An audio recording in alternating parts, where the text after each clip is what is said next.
Good evening all students, कैसे हो बेटा? बढ़िया, मजे में? चलिए तो बेटा आज अपन स्टार्ट करते हैं। कल जो अपन ने टॉपिक छोड़ा था मोलारिटी, उसके आगे आज का अपना टॉपिक बेटा है मोलैरिटी। तो क्या होती है मोलैरिटी बेटा? तो मोलैरिटी भी कंसंट्रेशन को बेटा रिप्रेजेंट करने का एक तरीका है। जो कल अपन ने पढ़े थे ना डिफरेंट वेज कंसंट्रेशन को रिप्रेजेंट करने के, कौन कौन से पढ़े थे कल अपन ने? Mass percentage, volume percentage, mass by volume percentage, molarity, वो सब क्या थे बेटा? कंसंट्रेशन को ही रिप्रेजेंट करने के तरीके थे। उसी तरह से आज अपन जो पढ़ रहे हैं बेटा मोलैरिटी, वो भी क्या है? आपके कंसंट्रेशन को रिप्रेजेंट करने का तरीका है। तो कोई नया कुछ नहीं पढ़ रहे हैं अपन, सिर्फ पढ़ रहे हैं अपन कंसंट्रेशन को रिप्रेजेंट करने का अदर वे, इसका नाम बेटा है मोलैरिटी। कल पढ़ा था मोलैरिटी, आज पढ़ रहे बेटा मोलैरिटी। तो देखिए इधर पहले लिखता हूं इसकी डेफिनेशन, तो सुनिए ध्यान से। It is defined as number of moles. It is defined as number of moles present in 1 kilogram of solvent. It is defined as number of moles present in 1 kilogram of solvent. तो ध्यान से देखिए बेटा इस definition को। पहली बात तो इस डेफिनेशन में क्या है बेटा कि number of moles of solute, number of moles of solute, number of moles of solute present in 1 kilogram of solvent. तो किस किस का रेशियो ले रहे हैं बेटा अपन इसमें अंदर? एक तो number of moles of solute का, किसके रेस्पेक्ट में? सॉल्वेंट के रेस्पेक्ट में। देखो मोलारिटी में क्या था? सॉल्यूशन के रेस्पेक्ट में। मोलैरिटी में क्या बेटा? सॉल्वेंट के रेस्पेक्ट में। ठीक है, पहले डिफरेंस तो ये हो गया। दूसरा डिफरेंस सुनना, मोलैरिटी जो कल पढ़ा था उसके अंदर क्या था? 1 लीटर सोल्यूशन था, और आज जो है बेटा वो क्या है? 1 किलोग्राम सॉल्वेंट है। ये बात क्लियर? तो मोलैरिटी जो कल पढ़ा था उसमें तो था आपका 1 लीटर सोल्यूशन, और आज जो बेटा अपन पढ़ रहे हैं मोलैरिटी, उसमें क्या है? 1 किलोग्राम सॉल्वेंट। तो ये फर्क है इस थोड़ा सा। तो अब इसका लिखता हूं मैं फॉर्मूला, देखिए इधर। Molarity equals to number of moles of solute, number of moles of solute. इसमें बेटा सॉल्यूट के मोल ही लेने हैं, इसमें भी क्या लेना है आपको? सॉल्यूट के मोल ही लेने हैं, जैसा आपने मोलारिटी में लिया था। बट इसके अंदर अपॉन में क्या आएगा आपका? अपॉन में इसमें आएगा बेटा मास of solvent in KG, in KG, mass of solvent in kilogram. वहां किसमें था बेटा? लीटर के अंदर। क्या था उसमें? सॉल्यूशन का वॉल्यूम, किसमें? मोलारिटी के अंदर, जो कल पढ़ा था अपन ने। और आज जो मोलैरिटी पढ़ रहे हैं बेटा, इसके अंदर क्या है? एक तो है वॉल्यूम की जगह पे क्या आ गया? मास। और वो मास भी किसका? सॉल्वेंट का। तो यही फर्क है बेटा मोलारिटी और मोलैरिटी में। वापस सुन लीजिए एक बार। मोलारिटी जो कल पढ़ा था उसमें क्या था? यहाँ पर वर्ड था वॉल्यूम, और यहाँ पर क्या है? मास। और दूसरी बात, कल जो अपन ने पढ़ा था मोलारिटी, उसके अंदर क्या यूज किया था अपन ने? वॉल्यूम किसका यूज किया था बेटा? सोल्यूशन का। इसमें मास किसका यूज कर रहे हैं? सॉल्वेंट का। तो ये दो फर्क है, मोलारिटी जो कल पढ़ा था और मोलैरिटी जो आज पढ़ रहे हैं उसके अंदर। क्लियर हो गई बात आपको? तो फॉर्मूला ध्यान से देख लीजिए। अब देखिए बेटा, इस फॉर्मूले को मैं एक और तरीके से लिख सकता हूं। मोलैरिटी इक्वल्स टू मोल्स, कल जैसे लिखा था अपन ने, मोल्स को क्या लिख सकते हैं अपन बेटा?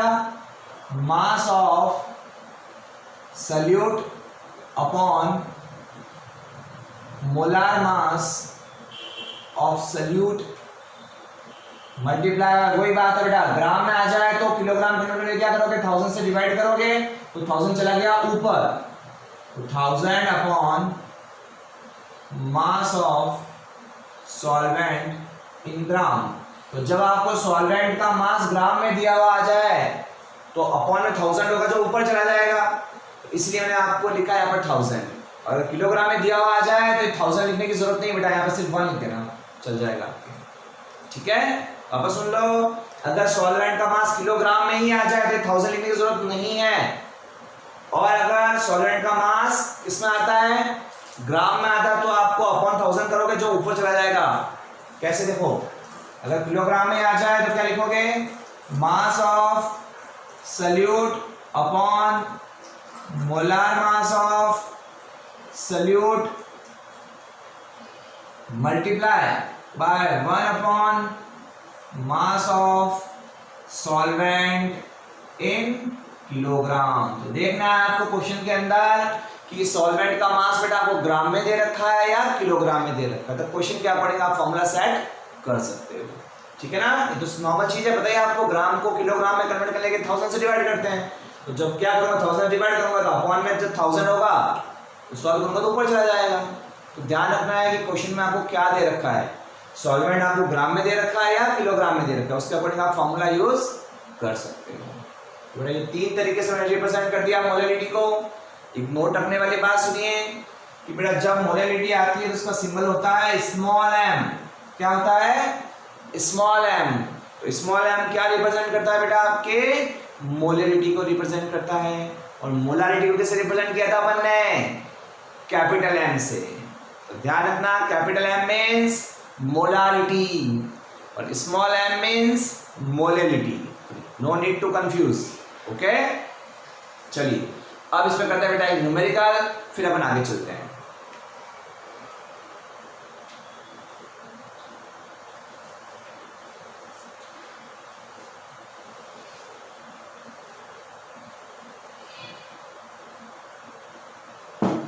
देखिए बेटा,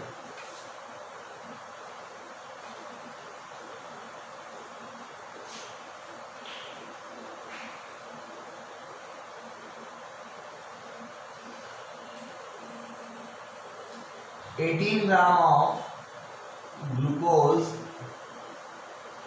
dissolved in 18 gram of glucose dissolved in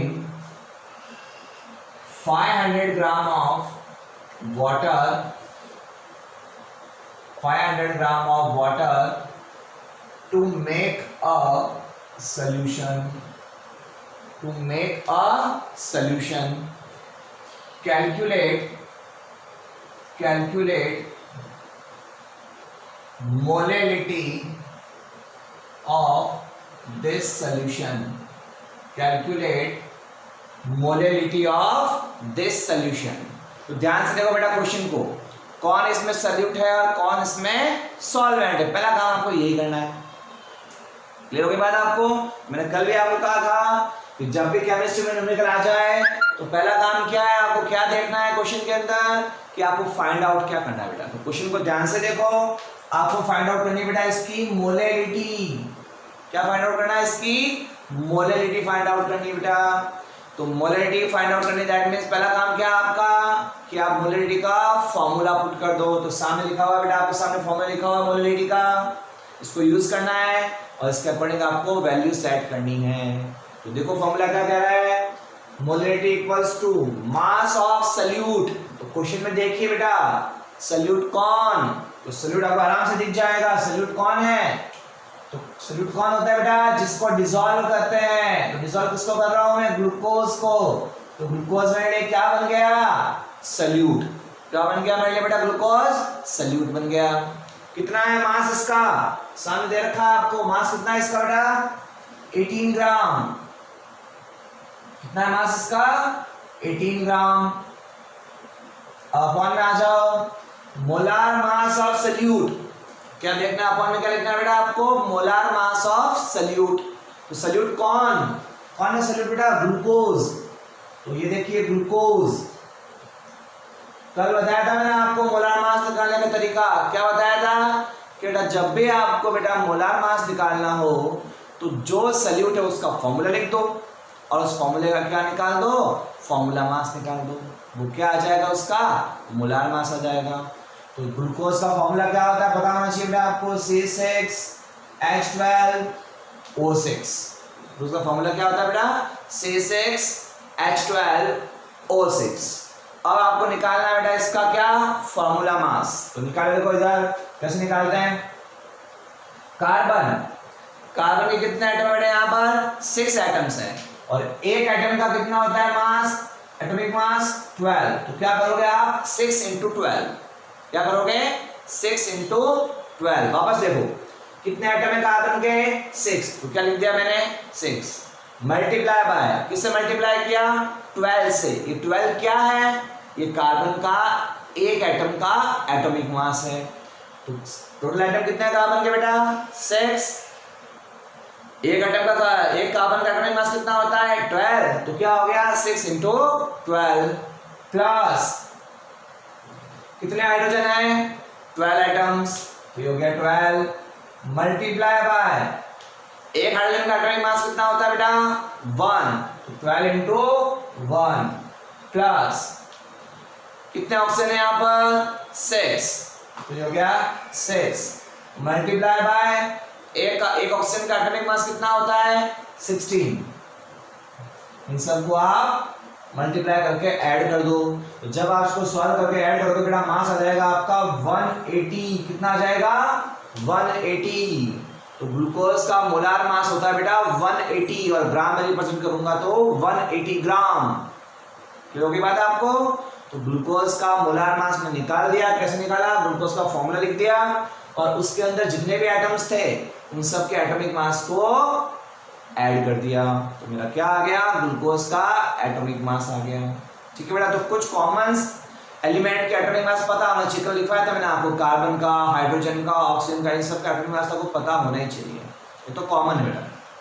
ठीक है ना। ये दिया हुआ नहीं मिले, दे भी दे ग्लूकोज का डायरेक्ट मास दिया हुआ भी आ जाए क्वेश्चन में, नहीं दिया हुआ है तो भी आपको करना आना चाहिए कि ग्लूकोज का मैं मोलार मास कैसे निकालूंगा। तो कितना आ गया बेटा ग्लूकोज का मोलार मास 180।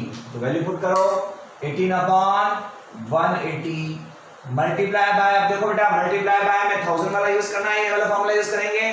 तो देखो इधर सॉल्वेंट का मास किसने दिया हुआ है, सॉल्वेंट कौन, ये रहा मेरा सॉल्वेंट वाटर। सॉल्वेंट कौन है मेरा वाटर और उसका मास कितना दिया हुआ है आपको 500 ग्राम। कितना दिया हुआ है 500 ग्राम। तो ग्राम वाला फॉर्मूला ये रहा मेरे सामने। तो क्या करोगे 1000 upon mass of solvent in gram कितना है बेटा 500। कितना है 500। अब इसको आगे सॉल्व करते देखो अपन कितना हो जाएगा। देखिए 1 टाइम 10 टाइम 2 टाइम 1 टाइम, तो क्या बच गया बेटा 2/10। सॉल्व करोगे तो 1/5 और सॉल्व करो तो डेसिमल आ गया, 0 लगाया 0.2 और यूनिट क्या लगे बेटा पीछे स्मॉल m। तो आंसर क्या आ गया इसका 0.2m। ये आ गई बेटा इसकी मोलेलिटी। क्या आ गई इसकी मोलेलिटी आ गई। तो बड़ा सिंपल है या नहीं बताओ मुझे। तो कुछ नहीं करना बेटा, जैसा फॉर्मूला कहे उसके अकॉर्डिंग वैल्यू सेट करते रहो और नॉर्मली आप क्या आ जाएगा आंसर। बस पता होना चाहिए, क्वेश्चन के अंदर पता लगाना आना चाहिए आपको कि सॉल्यूट कौन है और सॉल्वेंट कौन है और उनका अमाउंट कितना गिवन है आपको। बस फॉर्मूले के अकॉर्डिंग करते रहो, नॉर्मली हो जाएगा। ज़्यादा कुछ नहीं है इसके अंदर, केमिस्ट्री के न्यूमेरिकल्स के अंदर फिजिक्स जैसे नहीं ज़्यादा टफ। ठीक है, बात हो गई क्लियर है इसकी। चलिए देख लीजिए इसको।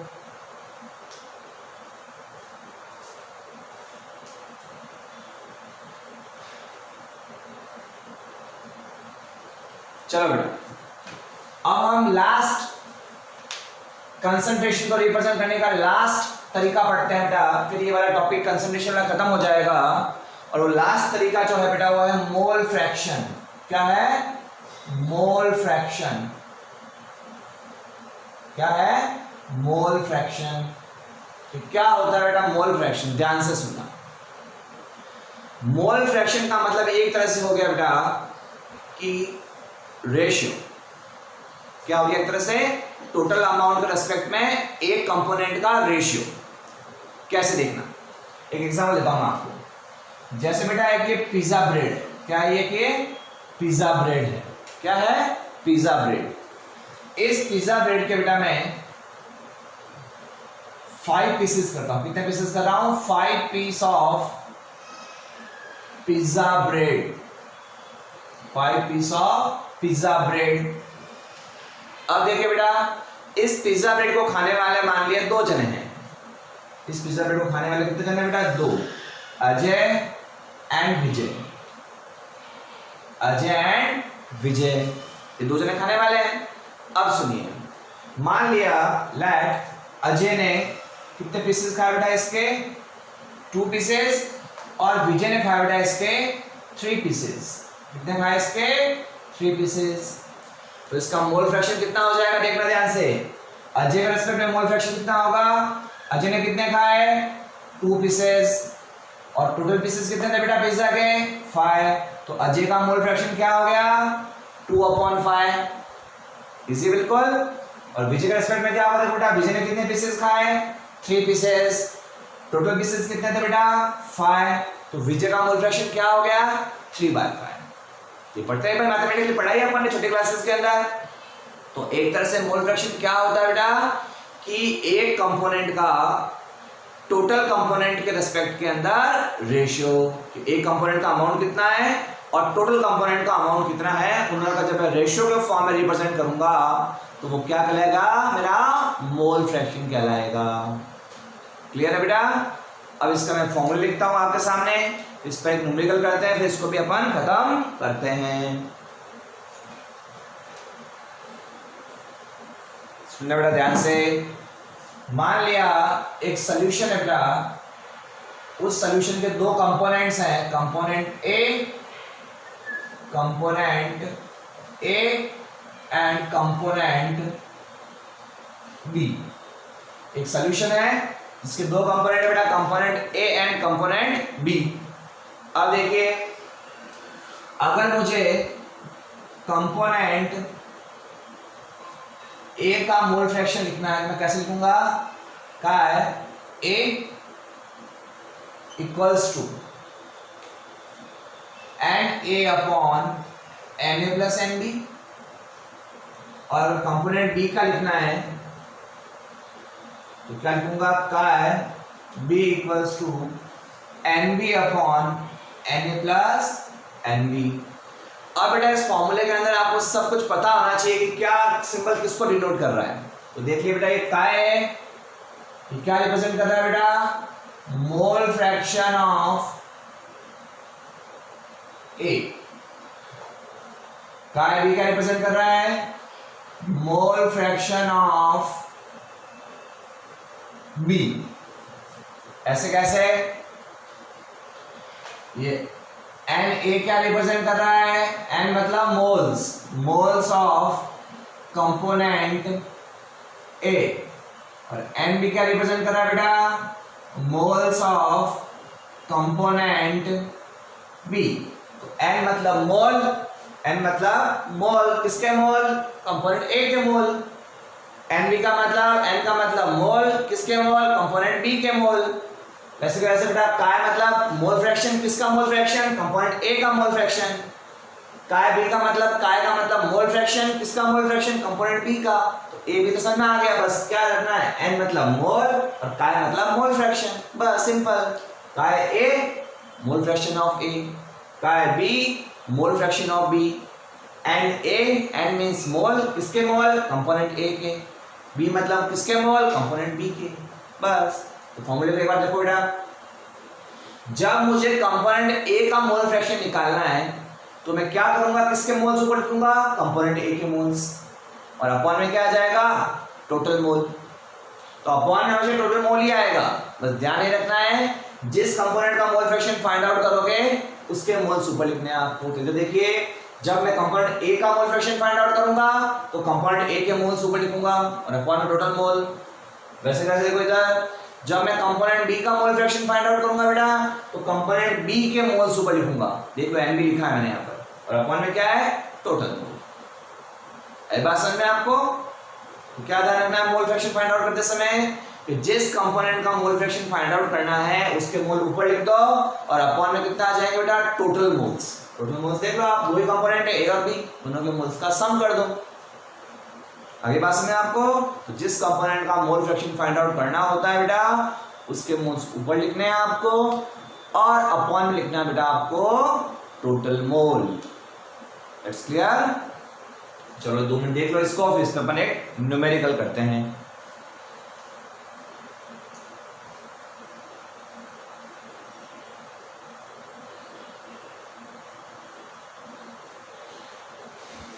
चलिए स्टार्ट करते हैं अपन इसके numerical.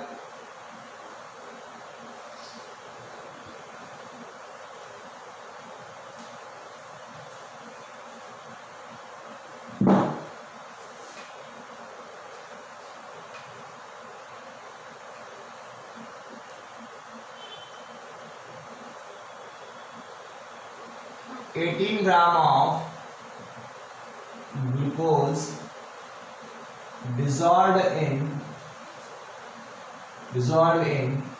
500 gram of 18 gram of glucose dissolved in 180 gram of water to make a solution. Calculate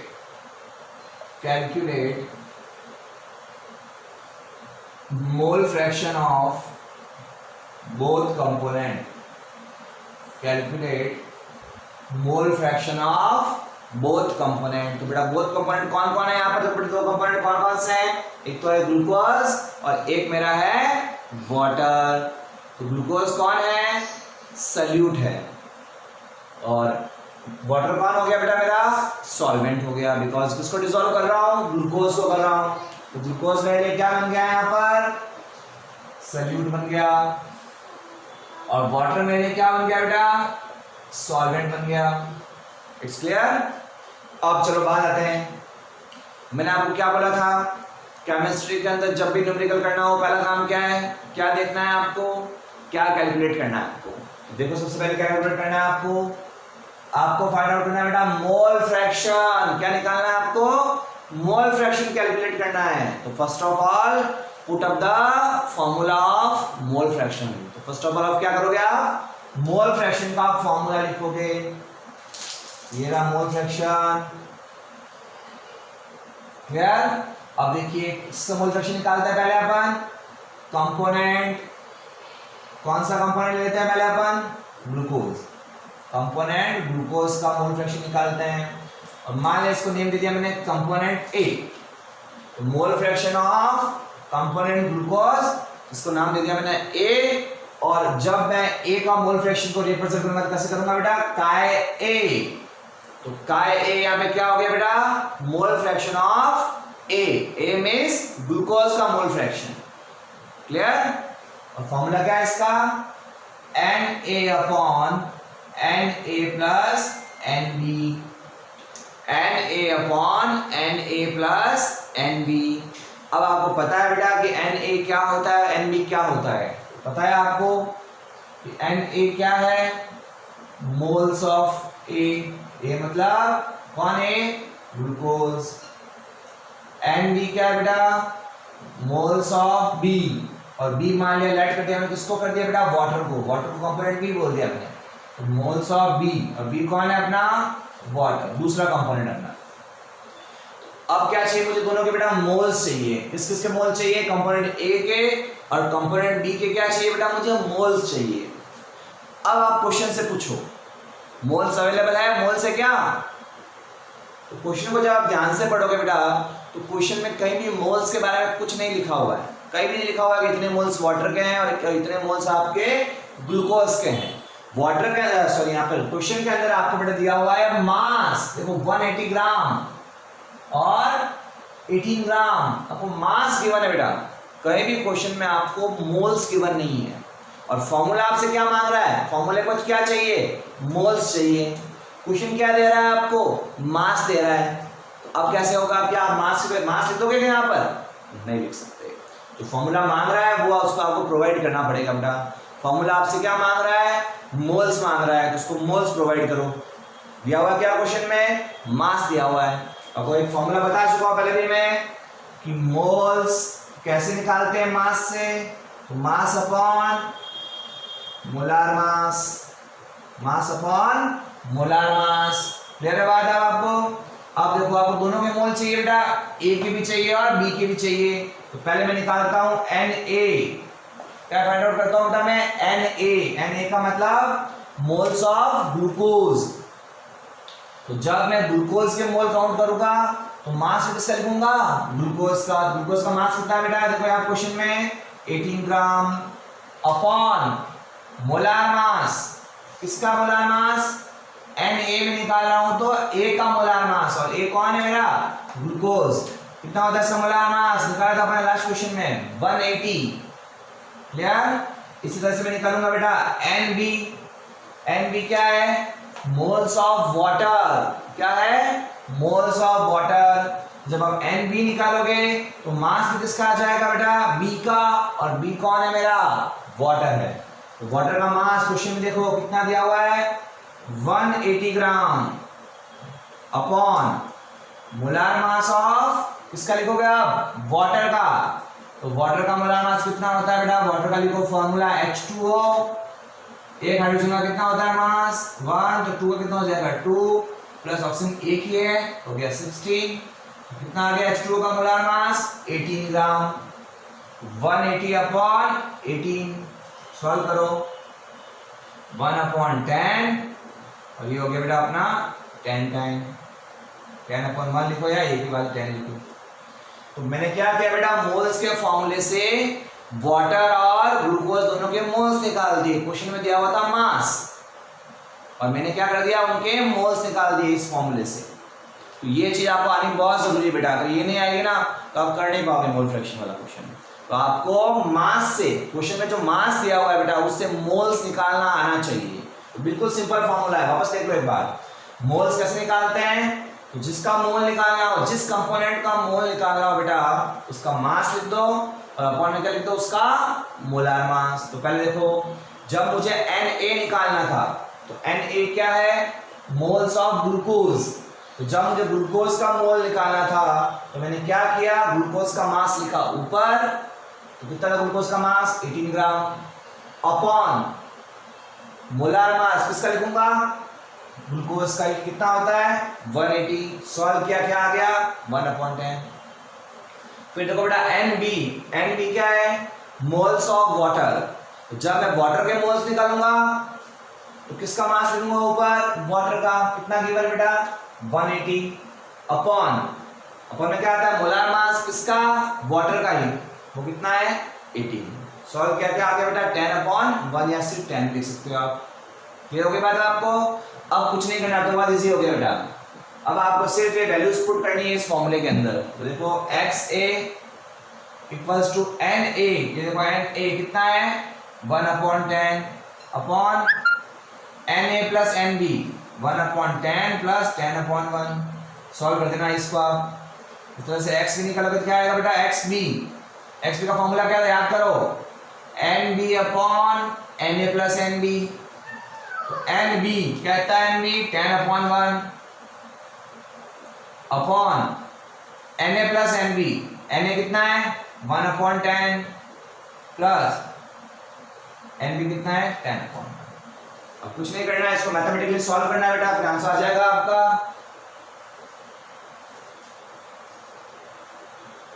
mathematically solve करो, पूरा है, पढ़ लोगे, कर लेना बस। आपको ज्यादा कुछ नहीं इसमें, बस मैथमेटिकली सॉल्व करना है, एलसीएम लेके करना है, हो जाएगा काम आपके, ये आंसर हो जाएगा। इसको सॉल्व करोगे ये आंसर आ जाएगा आपका आगे से।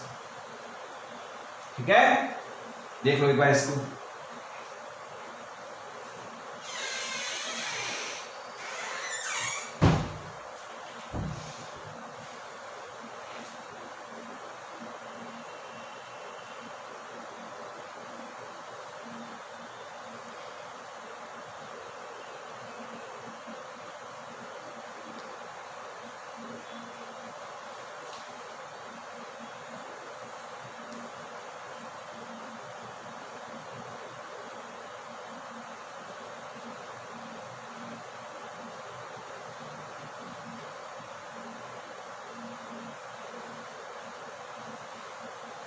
तो थोड़ा सा अच्छे से समझ देता हूं मैं आपके। Na कैसे निकाला था, Na कौन था, mass of glucose upon molar mass of glucose. ये क्या लिखा था बेटा मैंने, NB, यहाँ पे क्या आया था, mass of water upon molar mass of water. Confusion नहीं रहा आपको, इसलिए पूरा ढंग से लिख दिया मैंने आपके सामने। अब देखो ये क्या लिखा था, 18 क्या था, मास ऑफ ग्लूकोज, 180 क्या था बेटा, molar mass of glucose, NB लिखा था जब 180 क्या था, मास ऑफ वाटर, और 18 क्या था, मोलार मास ऑफ वाटर। ठीक है ना, कोई कंफ्यूजन नहीं रहना चाहिए।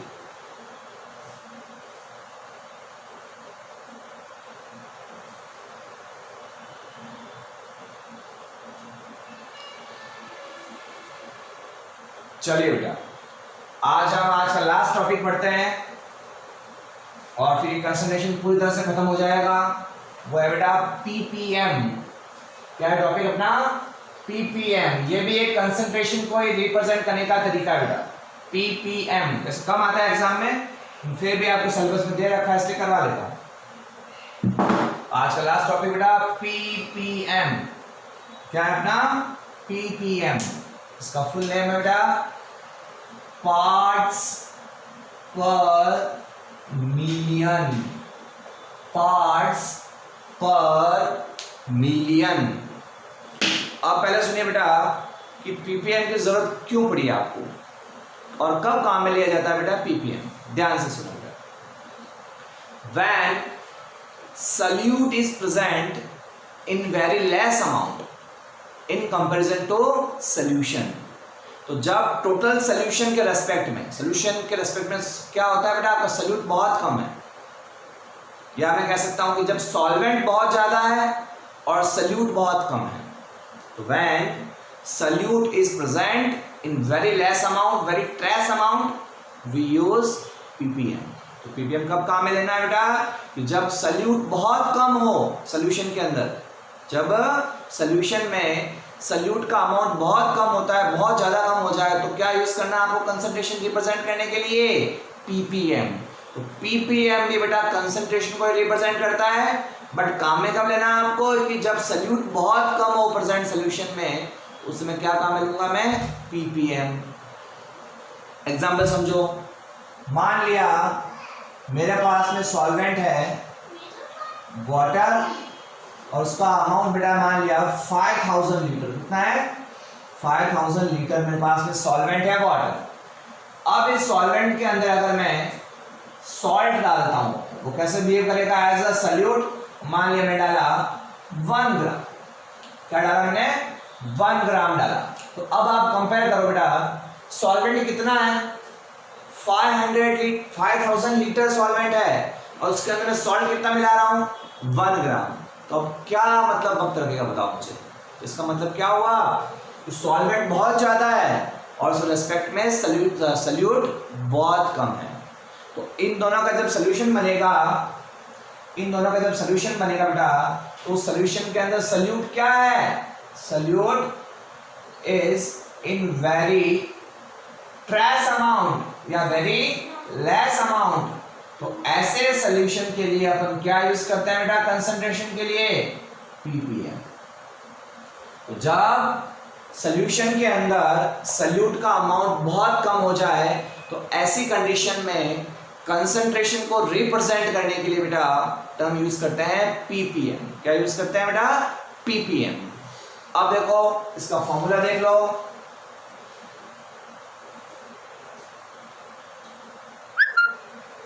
देख लो, इसको रफ कर रहा हूं मैं।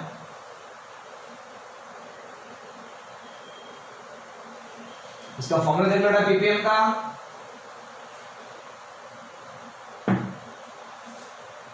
ppm इक्वल्स टू अमाउंट या part of component on total part of all component multiply by 10 to the power 6। अब इसमें खास बात ये ध्यान रखना बेटा, यहाँ पर मल्टीप्लाई बाय 100 नहीं होता है बेटा। ppm जब फाइंड आउट करते हैं ना, तो मल्टीप्लाई बाय 10 की पावर 6 होता है। और आपको पता होना चाहिए बेटा 10 की पावर 6 का मतलब क्या हो गया, 10 की पावर 6 का मतलब हो गया बेटा मिलियन। क्या हो गया, मिलियन। तो इसका नाम इसलिए पड़ा है बेटा पार्ट्स पर मिलियन, मतलब कि 1 मिलियन पार्ट के अंदर सॉल्यूट कितना है। जैसे परसेंटेज में मैंने क्या कहा था आपको, मास परसेंटेज के अंदर, वॉल्यूम परसेंटेज में मैंने क्या बोला था कि 100 पार्ट सॉल्यूशन में सॉल्यूट कितना है। मास परसेंटेज और वॉल्यूम परसेंटेज मैंने आपको क्या बताया था बेटा कि 100 पार्ट सॉल्यूशन का है तो उसमें सॉल्यूट कितना है। बट यहाँ पे क्या है, 1 मिलियन सॉल्यूशन के अंदर, 1 मिलियन पार्ट ऑफ सॉल्यूशन में सॉल्यूट कितना है। क्लियर हो गया। इसका नाम क्या पड़ गया बेटा, पार्ट्स पर मिलियन। पर मिलियन के अंदर सॉल्यूट का कितना पार्ट है उसी को बेटा बोलते हैं पीपीएम। तो 1 मिलियन पार्ट सॉल्यूशन का है, उसके अंदर सॉल्यूट कितना है वो क्या रिप्रेजेंट करेगा बेटा, पीपीएम को रिप्रेजेंट करेगा। क्लियर। एक क्वेश्चन लिखना चाहो तो लिख सकते हो, कैसे देखो, 1 ग्राम ग्लूकोज प्रेजेंट इन, या 1 ग्राम अल्कोहल होगा, चलो 1 ml alcohol present in 5000 ml of water. Calculate its concentration in ppm. कुछ नहीं करना है बेटा आपको, सिर्फ सीधा सीधा फॉर्मूला पुटअप करो, ppm equals to part of component. तो अल्कोहल का निकालना है मुझे ppm, तो पार्ट ऑफ कंपोनेंट मतलब अल्कोहल की बात हो रही है, तो अल्कोहल कितना है आपका यहाँ पे 1 ml upon total part of all component, तो 1 + 500 multiply by 10 to the power 6, तो क्या हो गया 1/501 multiply by 10 to the power 6। तो इसको सॉल्व कर दोगे तो आपका आंसर आ जाएगा बेटा इसमें ppm। अच्छा तो इसको ऐसे भी लिख सकते हो, लिख दो आंसर ये, कितना सॉल्व करने की जरूरत नहीं है। सीधा सिंपल फॉर्मूला है बेटा, पीपीएम का पार्ट ऑफ कंपोनेंट, यहाँ पे सॉल्यूट ही आएगा आपका part of component upon total part of all component multiply by 10 to the power 6। तो ये कंसंट्रेशन किसमें आ जाएगी बेटा आपके पीपीएम के अंदर। पीपीएम में क्या है, ध्यान रखना सिर्फ आपको, यहाँ पर आपको 10 टू द पावर 6 लिखना है। क्या लिखना है आपको, 10 टू द पावर 6 लिखना है। क्लियर हो गई बात आपको, ठीक है बेटा। आज के लिए इतना रखते हैं, और इसी तरह का टॉपिक कंसंट्रेशन वाला पूरा हो गया है। अब हम कल पढ़ेंगे बेटा कि जब मैं गैस को वाटर में डिसॉल्व, गैस को लिक्विड में डिसॉल्व करूंगा या सॉलिड को लिक्विड में डिसॉल्व करूंगा और सॉल्यूशन फॉर्म करूंगा, तो ऐसे सॉल्यूशंस पर कौन कौन से फैक्टर अपना अफेक्ट बताते हैं। तो कल अपन पढ़ेंगे बेटा factors affecting solubility of solid in liquid and gas in liquid. ये दो टॉपिक कल अपन डिस्कस करेंगे कि कौन कौन से फैक्टर इनकी सॉल्युबिलिटी को अफेक्ट करते हैं। ठीक है बेटा, आज के लिए इतना ही। Good bye.